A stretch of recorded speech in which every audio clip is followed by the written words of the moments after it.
السلام علیکم۔ اللہ تعالیٰ کو یاد ہے، اللہ تعالیٰ کو سب یاد ہے، تمہارا راتوں کو اٹھ اٹھ کر رونا اور دعائیں کرنا اور اپنی دعاؤں کی قبولیت کے لیے معجزے کا انتظار کرنا، تمہاری تڑپ، تمہاری جستجو، وہ کچھ بھی نہیں بھولا۔ وہ عنقریب تمہارے لیے معجزہ خاص کر کے تمہاری من پسند چیز سے ملوا دے گا تمہیں۔ رسول اللہ صلی اللہ علیہ وآلہ وسلم نے فرمایا کہ اے لوگو، اپنے آپ پر رحم کرو، کیونکہ تم کسی بہرے یا غیر موجود کو نہیں پکارتے، بلکہ تم اس رب کو پکارتے ہو جو بہت خوب سننے والا اور بہت بڑا دیکھنے والا ہے۔ تمہاری ایک دعا ہے جو اب تک قبول نہیں ہوئی، جو تمہارے دل سے جانا چاہتی ہی نہیں، تو سنو کہ تم اس رب کے لاڈلے ہو۔ تم جانتے ہو وہ تم سے بہت محبت کرتا ہے، تمہیں اکثر مصائب سے بچا لیتا ہے۔ وہ کر دے گا رحم تم پر، وہ واپس لے آئے گا ہر گزری ہوئی بہار کو، وہ خود ہاتھ تھام کر چلے گا تمہارے ساتھ ساتھ، وہ خود ہر تکلیف کو دور کر کے توڑ دے گا ناممکن کی ساری دیواریں، کیونکہ وہی المالک ہے اس دنیا کا بھی، اور وہی تمہاری مدد کرنے والا ہے۔ اگر تم چاہتے ہو کہ تمہاری لاڈلی دعا پوری ہو جائے تو تم تہجد میں اس دعا کی کثرت زیادہ کر دو، اور پھر دیکھنا کیسے معجزات تمہارے لیے ہوتے ہیں، کیونکہ تہجد تو وہ نماز ہے جس کی تڑپ آپ کو گہری نیند سے اٹھا لاتی ہے، جو ہمیں آدھی رات میں اپنے بستر پر سکون سے سونے نہیں دیتی۔ اور اس تڑپ کے ساتھ جب بندہ اپنے رب کے حضور اپنی پیشانی زمین پر رکھتا ہے نا، تو وہ اس کا سجدہ اسے فرش سے لے کر عرش تک لے جاتا ہے۔ اس خدائے بزرگ و برتر کی رحمت اپنے بندے کو اپنے ساتھ میں لے لیتی ہے اور اس انسان کو اپنے رب کے بے حد قریب کر دیتی ہے، اور اس وقت انسان کا بہایا ہوا ہر آنسو آنکھ سے بہتا ہے اور سکون دل میں اتار دیا جاتا ہے، ہر تکلیف ہوا میں کھوسی جاتی ہے۔ اس وقت رب اتنا قریب محسوس ہوتا ہے کہ لگتا ہے کہ وہ بس ہمیں ہی سن رہا ہوتا ہے، وہ بس ہمارے اندر موجود ہے، اور وہ ہمارے اندر ایک ایسا یقین پیدا کرتا ہے کہ یوں لگتا ہے کہ ہماری ہر مانگی ہوئی دعا کو قبول کر لیا گیا ہے، اور ہماری ہر خوشی کو صحیح وقت پر پورا ضرور کر دے گا، کیونکہ یہ وہ وقت ہوتا ہے جب اللہ تعالیٰ کی محبت عروج پر ہوتی ہے، وہ خود حاصل ہوتی ہے۔ یہ محبت صبر کی حالت میں آنکھوں سے نکلنے والے بے بس آنسوؤں کو اللہ تعالیٰ مزید بے بس نہیں رہنے دیتا۔ جب بھی ٹوٹنے لگو تو سمجھ جانا کہ اب اللہ کی مدد زیادہ دور نہیں، تمہاری آزمائش تو بس اللہ کے کن کہنے تک ہے، تو پھر کیوں پریشان ہوتے ہو؟ اللہ تعالیٰ نے تمہارے ہر ایک صبر میں گزرے لمحے پر کن کی مہر لگا رکھی ہے، وہ بھولا کچھ بھی نہیں تمہارے تڑپتے ہوئے دل کو۔ اس نے تمہاری ہر ایک فریاد بہترین وقت کے لیے سنبھال رکھی ہے، وہ راضی ہے تمہارے ہر سجدے پر، تمہاری چاہت پر۔ جبھی تو دعا کا خیال تمہارے دل سے نہیں نکال رہا، تو پھر کیوں مایوس ہو گئے ہو اس سے جس نے اب تک تمہارے ٹوٹے ہوئے دل کو سنبھال رکھا ہے؟ یقین رکھو اس کے الرحمن اور قادر ہونے پر، اس کو نصیب میں رد و بدل کرنا بہت خوب آتا ہے۔ جانتے ہو کہ اللہ کی سب سے پیاری بات کیا ہے؟ وہ ہمیں اس وقت تھام لیتا ہے جب ہم پہلی مرتبہ ٹھوکر کھا کر گرتے ہیں، اس وقت اللہ کے سوا کوئی تھامنے والا نہیں ہوتا۔ ہمیں تب سمجھنے کے لیے بس اللہ ہوتے ہیں، اور وہ سب کچھ جو تمہیں کبھی نہ ملا ہو، گرنے کے بعد وہ بھی مل جاتا ہے۔ توکل، صبر، یقین، شکر، اور سب سے بڑھ کر محبت ہے۔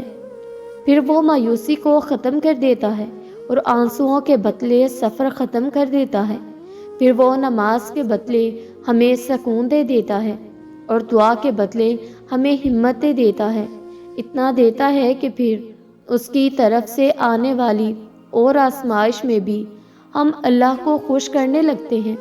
پھر معلوم ہو جاتا ہے کہ ان آزمائشوں کے پیچھے جو اللہ کی مصلحتیں ہوتی ہیں کہیں نہ کہیں وہ ہمارے لیے بہترین ہو جاتی ہیں۔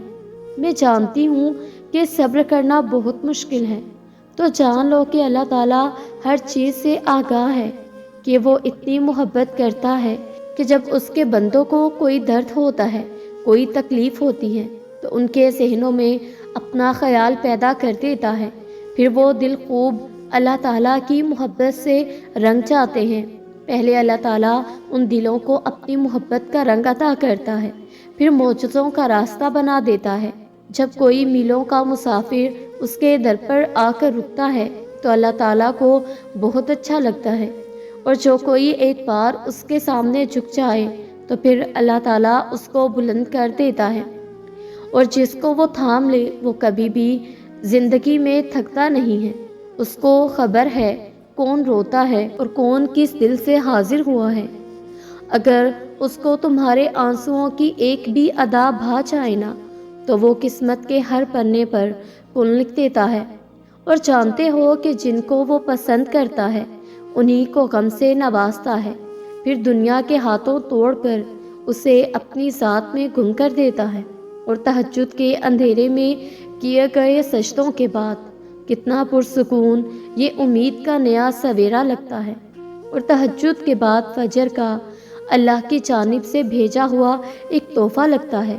تو جان رکھو کہ سب ٹھیک ہونے میں وقت لگتا ہے، لیکن تم صبر نہیں کرتے، تم مانگتے ہو تو وہیں اٹک جاتے ہو، تم خود کو چین نہیں لینے دیتے ہو۔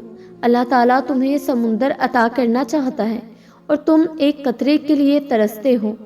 تمہارے دل پہ لگے زخم مرہم بن جائیں گے، بس تم خود کو سکون کی سانس نہیں لینے دیتے۔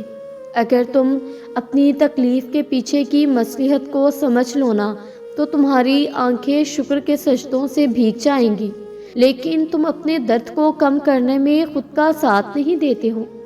جو تمہیں چھوڑ گیا ہے تم اسی سے محبت کے لیے بھیک مانگتے ہو۔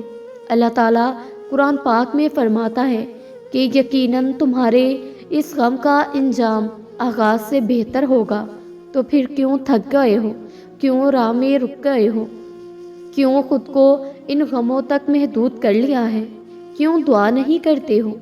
اللہ نے خود تم سے وعدہ کیا ہے کہ اگر ثابت قدم رہو گے اور اللہ تعالیٰ پر یقین رکھو گے تو ہر کہانی کا اختتام پرسکون ہوگا۔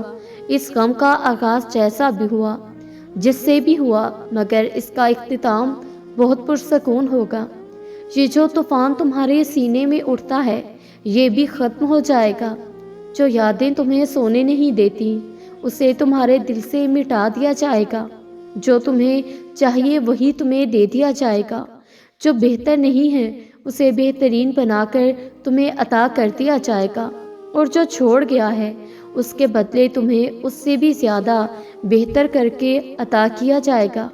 پھر کیوں شک کر رہے ہو اپنے رب کی رحمت پر؟ اللہ ہمیں صبر کی آزمائش سے گزار کر ہمارے یقین کا امتحان لیتا ہے۔ وہ جو ہماری بے شمار نافرمانیوں کے باوجود بھی ہمیں معاف کرنے والا ہے، وہ ہمیں سزا نہیں دیتا، ہمیں اپنی طرف رجوع کروانے کے لیے اس صبر کے سفر سے روشناس کرواتا ہے کہ منزل اپنے رب کی قربت ہوتی ہے۔ تو یاد رکھو کہ زندگی تکلیفوں کا نام ہے۔ اگر کوئی چھوڑ کر چلا جائے تو پریشان مت ہو۔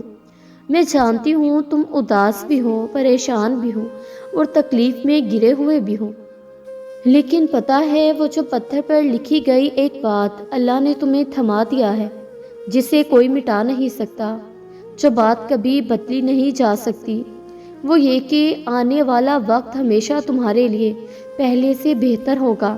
پھر چاہے کچھ بھی ہو جائے تو اللہ پر یقین رکھنا ہے۔ تمہاری منزل، تمہارا یقین بہت خوبصورت ہونے والا ہے، کیونکہ اللہ نے قرآن پاک میں فرمایا ہے، اور یقیناً بات کا وقت تمہارے لیے پہلے وقت سے بہتر ہوگا۔ ہمارے معاملات ہمارے اختیار میں نہیں ہوتے، مگر صبر رکھیں، کیونکہ جس کے اختیار میں ہے وہ بڑا غفور الرحیم ہے۔ ہمارے رب نے ہمارے مقدر میں سب کچھ بہترین رکھا ہوتا ہے، بس صبر کریں، وہ نوازنے والی ذات نوازے گی۔ جب اللہ تعالیٰ آپ کو دینے کا فیصلہ کر چکا ہے تو انسان کے چھین لینے کی دھمکیوں سے مت ڈرے۔ زمین اللہ کی، آسمان بھی اللہ کا۔ زمین پر چلنے والے سب انسان اللہ کے ماتحت ہیں، اور آسمان سے نازل ہونے والے تمام فیصلے بھی اللہ کے حکم کے تابع ہیں۔ ان فیصلوں کو آپ کے حق میں کرنے کا اختیار صرف اسی کو ہے جس کے لیے فیصلے نازل کیے گئے ہیں۔ تو اگر آپ کا یقین بھی ڈگمگا رہا ہے تو اللہ کے ہاں دستک دینا نہ چھوڑیں۔ اس نے دعائیں رد نہیں کی، بس کچھ دیر کے لیے سنبھال رکھی ہیں تاکہ وہ آپ کو آپ کی پسندیدہ چیز کے ساتھ کچھ بونس چیزیں بھی عطا کر سکے۔ یہی اللہ کی محبت کا طریقہ ہے، اور یہ بھی نہیں سوچنا کہ یہ ممکن نہیں ہے۔ بے بس آپ ہیں، اللہ نہیں۔ اللہ کے لیے سب کچھ ممکن ہے۔ سب کچھ تو صرف اللہ سے مانگو۔ اللہ پاک سے دعا کرتے رہیں کہ اے بادشاہت کے مالک، میں اپنا معاملہ تجھے سونپتی ہوں اور اپنی فکر تیرے سپرد کرتی ہوں۔ مجھے بس ایسی خوشخبری عطا کر جو میرے دل میں خوشی کے دروازے کھول دے۔ آمین یا رب العالمین۔